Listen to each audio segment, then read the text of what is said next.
Now that the election is over, do you still expect to have a special session on pensions, and when are you thinking? I think we will have. The bigger question is probably when.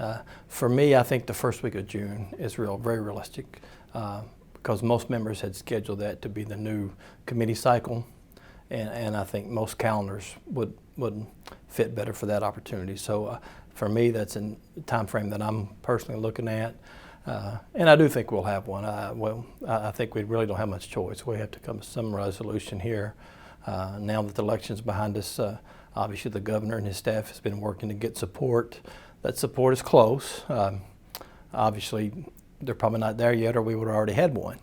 But whether or not it'll take some tweaks and whether or not they're willing to tweak it some, I think is the big key. But I think we'll come together and get some solution. Absolutely, because the last person I talked to about this was Representative Nemes. He said the votes are pretty close on Bevin's pension bill. So you do think it's going to be the governor's bill that you all move forward with? I wouldn't say that. I think it's possible. That's kind of how close the votes have been. But I also think it's very possible that it's a bill that may have to have some tweaks on it. And again, I guess the question there is the governor willing to entertain that? The message was clearly relayed to the administration before this process started that for a lot of our caucus, a big sticking point was Tier 1 and 2 employees. That's why we had to make some of the adjustments we made in regular session. And that still continues to be the area of concern for a lot of folks. And again, they are close on the votes, not there yet, obviously, or we would have probably already had one. Can they get them without some changes? I think we'll know in the next couple of days. So what do you think the biggest message to people about this issue is? Because, with the quasi-governmental agencies in particular, it's a fairly big part of the problem that people are just now kind of learning about. But it's kind of critical that this is dealt with before July, obviously, because their rates will go up. So what's kind of the biggest factor in all this, in your opinion? Well, I think the biggest factor in all this is the fact that, unfortunately, over decades, past leaders and past members of the General Assembly have let things get to this point. I think that's the biggest factor. And I think the public needs to, again, acknowledge that. Now, we can't continue to point fingers. It's up to us to bring solutions, and that's what we're working to do. And also at the same time, as we've gone through this process, we begin to realize too that many of these entities need some oversight. It's not really clear who has oversight over them, and I think that's as a taxpayer, I think that's one, concerning, but also hopefully encouraging that this process has brought that to the forefront, that I think moving forward you're going to see some oversight on a lot of these entities about how their funds are spent, et cetera, to protect the taxpayer. So there's some positive. I mean, I guess it's about anything in life. You can either be half glass full or half glass empty, and I think we've learned a lot of things from this process. Now we just got to come together in a way to fix it, and there's no short-term fix. It'll be a long-term fix.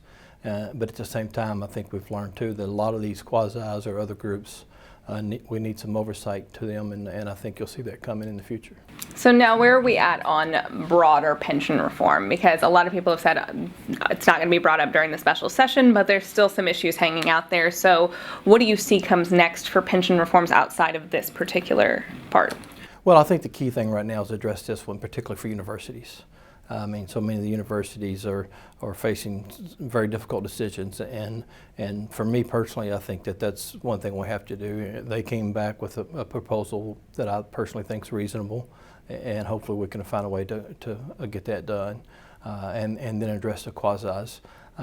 I think this will lay the framework for some future things, particularly, obviously, KTRS and some other things, I think, as we go forward. But those will not be addressed in this special session. We've tried to make that clear to most folks. There was a lot of concern there for a while. This session, at least according to everyone's plan, is to purely address universities and the quasi-government agencies. So we don't want to cause a lot of panic among other folks yet, but I think going into the next session we'll continue to have those discussions. And the reality is this.